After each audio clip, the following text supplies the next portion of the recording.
Day 2 ভোটের ডিউটিতে আমি বেরোচ্ছি। ফার্স্ট দিন কোনো এক্সপিরিয়েন্স ছিল না, তাই অনেক কিছু নিয়ে যেতে ভুলে গেছিলাম বা নিয়ে যাইনি। আজকে ওইগুলো ভালো করে গুছিয়ে নিয়েছি, নিয়ে যেতেই হবে। সবার প্রথমে নিয়ে নিয়েছি এই ক্যাপটা। সারাদিন যখন রোদে রোদে ঘুরছি, মাথায় একটা ক্যাপ না থাকলে এত কষ্ট হচ্ছে, আর প্রচুর প্রচুর গরম লাগছিল, মাথা যন্ত্রণা করছিল। সঙ্গে একটা রেখেছি ছাতা, বলা যায় না কখন বৃষ্টি আসতে পারে, আর রোদ তো আছেই মাথার উপরে। আর এদিকে সোহাগ বাবা উঠে পড়েছে। এই কটা দিন ও এত তাড়াতাড়ি উঠে পড়ছে, যতই চেষ্টা করছে ও একটু দেরি করে উঠবে না, ও ঠিক মায়ের গন্ধ বোঝে, সাইড থেকে মা উঠে এলে ও উঠে পড়ছে।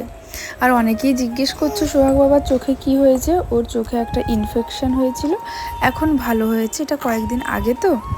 এখন এই যে বেরিয়ে এসেছি, কালকে যতটা মন খারাপ করছিল আজকে মোটামুটি ঠিক আছে।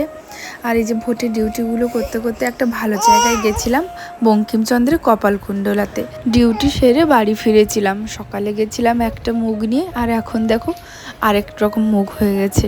সব কিছু ঘেটে আর এত কষ্ট হয়েছে আজকের দিনটি। যাই হোক, এইবারে আমার সব থেকে আনন্দের পালা সোহাগ বাবাকে দেখবো।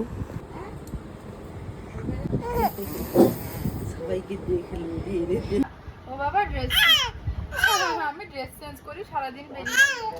ও আমি নিজেই, আমি ড্রেসটা চেঞ্জ করি বাবা সারাদিন। ও